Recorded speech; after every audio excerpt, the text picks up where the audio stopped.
Eu quero começar esse episódio de Devaneios Inspiradores dizendo que pode ser que você se assuste com o nome desse episódio, mas eu juro que ele vai fazer sentido até o final desse vídeo, então fica aqui até o final. E eu tô falando vídeo porque esse conteúdo também tá em formato de videocast no YouTube, e se você estiver me assistindo no videocast no YouTube, você vai conseguir ver que eu simplesmente estou acabada visualmente, e eu acho que essa é a ideia mesmo do podcast Devaneios Inspiradores, é a gente estar bem despida e confortável num ambiente assim, em que vocês possam me ver como uma amiga conversando sobre coisas e devaneando muito. E hoje tá sendo um dia bem difícil pra mim, e é por isso que eu resolvi, inclusive, gravar esse episódio de Devaneios Inspiradores pra eu não enlouquecer de vez, porque eu acho que o Devaneios Inspiradores veio muito dessa necessidade de tentar ficar confortável mesmo no desconforto, e hoje tem sido um dia muito desconfortável pra mim. Mas vamos lá então começar esse episódio. Uma seguidora me mandou mensagem esses dias me pedindo para falar sobre a situação de como conseguir conviver num relacionamento saudável depois de ter vivido um relacionamento tóxico. E a verdade é que eu não sei. Isso pode soar assustador para você e muito melancólico, mas eu acho que se eu contar um pouco da minha história de vida, talvez você consiga compreender o porquê eu penso assim. E provavelmente muitas das questões que eu vou trazer aqui no Devaneios Inspiradores para vocês vão vir de coisas que vocês mesmas pedem para mim no direct ou em qualquer outro momento que vocês tenham contato comigo em qualquer plataforma. Então, caso você sinta alguma coisa que você queira que eu reflita sobre, que eu venha devanear aqui com vocês, me manda uma mensagem que quem sabe não vira um assunto para o próximo episódio. Eu vou contar um pouquinho da minha história para vocês. Eu sou fruto de um relacionamento de pais separados que se separaram desde antes de eu nascer. Minha mãe engravidou com 18 anos, meu pai tinha 20 na época. Eles eram totalmente imaturos, não tinham nenhuma perspectiva de ficarem juntos. Minha mãe namorou com ele, eu acho, desde os 13, 14 anos. Então ela era loucamente apaixonada, mas foi um relacionamento muito turbulento. Meu pai, ele não era maduro o suficiente para tancar aquele amor, que eu acho que ele tinha amor, pelo menos pelas histórias que me contam, era um amor assim muito apaixonado, mas ao mesmo tempo era um amor muito imaturo, sabe? Tipo aqueles amores clichês, assim, que as pessoas fazem cagada. Meu pai fez muita cagada com a minha mãe sofreu muito. E aí, diz minha mãe que eu fui uma das coisas que deu muita força pra ela, perceber que ela não queria ficar naquele relacionamento, principalmente com uma criança envolvida. Então eu já nasci num ambiente desestabilizado, sem estrutura familiar sólida, porque minha mãe morava na casa dos meus avós, que inclusive é a casa que eu estou morando hoje novamente, mas vocês vão entender isso depois no desenrolar da história. E aí ela começou namorando algumas outras pessoas, até que ela encontrou meu ex-padrasto, que foi com quem ela ficou 25 anos, desde o meu primeiro ano de vida. Então, o meu molde de relacionamento, assim, a minha base de relacionamento era o relacionamento dos dois, da minha mãe com o meu padrasto, que foi o relacionamento mais conturbado que vocês possam imaginar em diversos quesitos. Eles se separaram diversas vezes, tiveram muitas traições envolvidas no meio.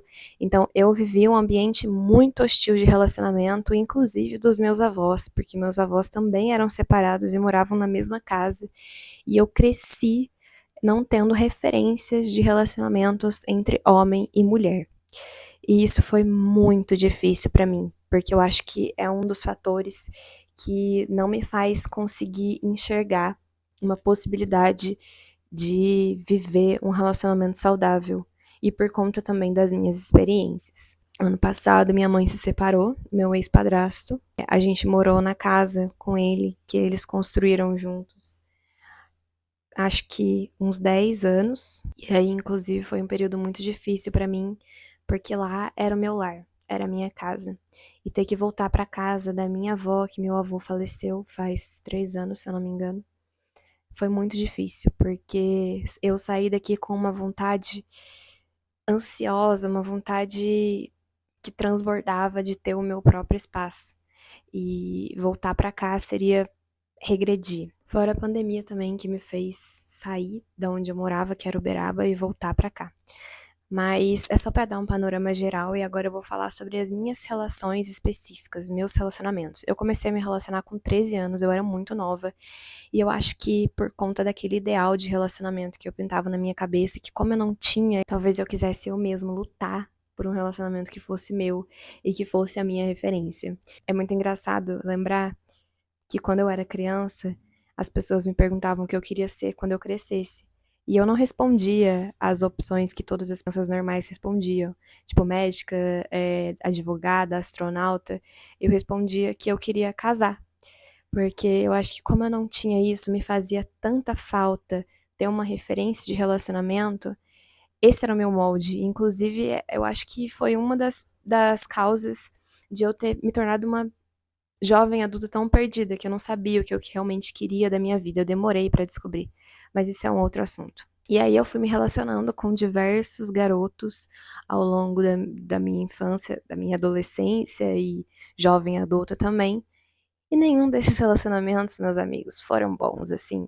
Se eu olho pra trás, eu consigo contar um relacionamento mais saudável que eu tive de todos eles. O primeiro relacionamento que eu conto, assim, de fato, eu tava no primeiro ano do ensino médio e eu terminei o relacionamento porque eu achei uma conversa dele com outra menina enquanto ele tava viajando, uma conversa super insinuando uma possível traição. Mas antes disso eu acabei me revoltando, então isso aconteceu no domingo, na segunda-feira eu ia terminar com ele, e no domingo eu acabei ficando com outra pessoa, por conta dessa revolta e também dessa ferida que me foi causada. Então a minha reação era terminar com a pessoa e ferir ela antes que ela me ferisse, porque eu acho que eu tinha uma ferida de rejeição muito forte. E aí o segundo relacionamento, que foi o relacionamento em que eu perdi a minha virgindade, foi com um menino que era mais velho, bem mais velho, assim, uns 2 anos. Ele era muito tóxico comigo, assim, e eu também cometi alguns erros, e ele me punia por esses erros. Ele me puniu durante um ano por esses erros, fazendo as coisas mais absurdas que vocês possam imaginar em relação à saúde mental da outra pessoa.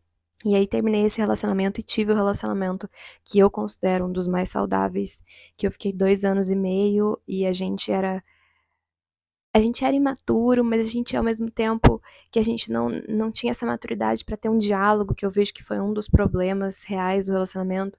A gente se divertia muito, a gente ria muito, e eu acho que talvez seja por conta dessa ingenuidade e imaturidade que às vezes dá vontade de ser ingênua e imatura de novo, né? Para não ter essa maldade da visão das outras pessoas e dos relacionamentos e de coisas possíveis que a gente possa viver. E olhar para as outras pessoas com desconfiança, sabe? Essa imaturidade, eu acho uma maturidade que dá vontade de voltar atrás para viver ela novamente. Aí depois desse relacionamento que eu terminei porque eu fui fazer faculdade, eu me precipitei ali no término, me arrependi demais, sofri demais depois, passei um dos piores 6 meses da minha vida, que foi, coincidentemente, os primeiros meses da minha faculdade, em que eu era bichete. Então, ao mesmo tempo que eu sofri muito, eu me diverti muito. Foi, acho que, o único período da minha vida em que eu não fui uma jovem senhora, assim. Eu ia para as festas em dia de semana e depois ia para as aulas, porque eu sempre fui muito responsável. Então tinha dias que a maioria das vezes eu nem bebia quando eu tinha aula no dia seguinte. Já teve vezes que eu tinha prova no dia seguinte de anatomia, que para quem fez anatomia sabe que é o bicho. Então eu não bebia no dia anterior na festa. E aí passei esse período da minha vida sofrendo muito por esse término, até que eu encontrei uma pessoa que eu achava que era o grande amor da minha vida, porque ele tinha muitas referências, tanto do meu pai quanto do meu ex-padrasto. E aí eu me apeguei com unhas e dentes nessa pessoa e me ceguei completamente para todas as características extremamente tóxicas e abusivas que a gente tinha um com o outro. Foi um relacionamento muito maduro, porque ele já trabalhava, ele tinha um emprego fixo, funcionário público, enfim. Eu vivi coisas com ele de um relacionamento adulto. E isso me fazia acreditar que eu poderia ter pela primeira vez na vida um relacionamento de verdade. Até as coisas começarem a ruir. E elas fluíram muito rápido em comparação com os outros. Com 1 ano e pouco de relacionamento, eu já via que as coisas estavam muito erradas. Que eu estava metida numa roubada, porque era uma pessoa extremamente controladora, que tentava controlar a roupa que eu vestia, tentava controlar o jeito que eu me posicionava, tentava controlar muitas coisas em mim, ao mesmo tempo que ele era uma pessoa muito que me gerava um sentimento de acolhimento. Então é muito louca a sensação de você estar num relacionamento tóxico. Vinham muitas referências também difíceis nesse relacionamento, de relação com a bebida e como isso mudava o comportamento dessa pessoa. Então foi mais um relacionamento em que, assim, foi muito difícil, foi complexo demais. E aí esse relacionamento ele terminou com algumas confusões, porque eu expus essa pessoa e tudo que ela fez pra mim de ruim, que foi assim muito traumático pra mim, muito traumático na internet, porque eu já era uma pessoa pública e foi um pouco depois da situação da Duda Reis com o Nego do Borel. Então eu meio que me vi muito nela e achei que a minha voz poderia alertar outras mulheres. Mas eu acho que naquele momento, além de querer alcançar outras mulheres e fazer o que e dar voz às minhas feridas para que elas se identificassem também e pudessem sair dessa situação, eu também queria um pedido de desculpa. Eu acho que quando você tá saindo do relacionamento abusivo, você quer muito ouvir da pessoa, eu nunca mais vou fazer isso, eu te amo, me perdoa, eu vou melhorar. Então, era uma expectativa que também vinha de mim, mas que nunca aconteceu, e hoje eu vejo que bom que nunca aconteceu. E aí, estou num relacionamento agora de 2 anos e meio, com uma pessoa que tenta dar o melhor todo dia. É muito parceiro, tem vivências muito fortes também, mas eu ainda vejo nesse relacionamento um potencial muito destruidor de nós dois, para com nós dois. Eu tava até conversando com uma amiga minha esses dias e ela falou assim: não tem como fósforo namorar o isqueiro. E a gente é muito assim, ao mesmo tempo que a gente é muito parceiro e que as coisas na vida dele, ele é bem mais novo, ele é quase 3 anos mais novo que eu. As coisas na vida dele deram uma guinada e eu sei que eu fui importante nesse processo todo como mulher, né? Dizem que aquela famosa frase por trás de um grande homem existe uma boa mulher, e a gente acredita muito que essa frase deveria ser substituída por ao lado de um grande homem existe uma grande mulher, porque a gente tá sempre do lado deles, ao lado deles e nunca atrás. Eu sei da minha importância na vida dele, eu sei da importância dele na minha vida, mas a gente tem uma comunicação que é muito difícil, e isso definitivamente atrapalha muito o desenrolar do nosso relacionamento. E aí, beleza, eu dei um panorama geral da minha vida amorosa e da vida amorosa das pessoas que estavam ao meu redor. Tudo isso pra dizer pra vocês que eu não conheço um relacionamento saudável. E eu acho que é muito negativismo da minha parte, mas talvez seja por conta de tudo que eu vivenciei, e eu não quero que vocês baseiem a vida de vocês pela minha vida, essa não é a minha intenção. Eu acho que devanear sobre a minha vida tem a ver muito com as vivências que eu tive, com as situações que eu vivenciei. Isso não quer dizer que pra vocês vai ser igual, mas o que eu quero dizer com tudo isso é que, respondendo a essa seguidora, eu não sei dizer, eu não sei explicar pra vocês como é sair de um relacionamento tóxico e ir pra um relacionamento saudável, porque eu não sei o que é um relacionamento saudável. Eu não sei por conta da história da minha mãe com os meus pais, eu não sei por conta da minha história com os meus ex e até com o meu namorado atual. Então, isso pra mim fica muito nebuloso, sabe? É algo que pra mim é muito inalcançável. Eu não me sinto no papel de alguém que vá falar pra vocês que afinal eu nem sei se existe relacionamento saudável.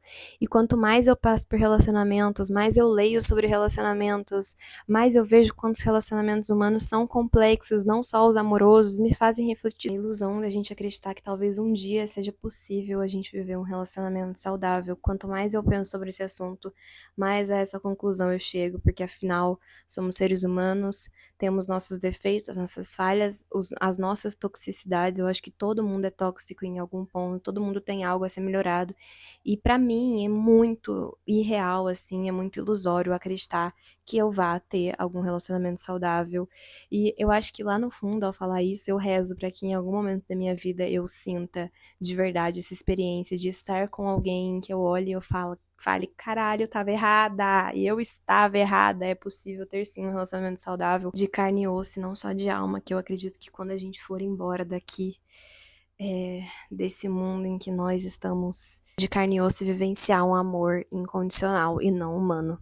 Desculpa decepcionar talvez vocês com esse episódio, mas o próprio nome dele já dizia um posicionamento que eu tenho sobre relacionamento saudável e que eu espero que ele mude com o passar do tempo. Então, se você tem uma experiência de um relacionamento saudável que você acreditava que nunca fosse capaz de ter, comenta aqui, conversa comigo, me conta a sua experiência, quem sabe você não me dá esperanças de realmente conseguir acreditar que talvez eu viva também esse amor.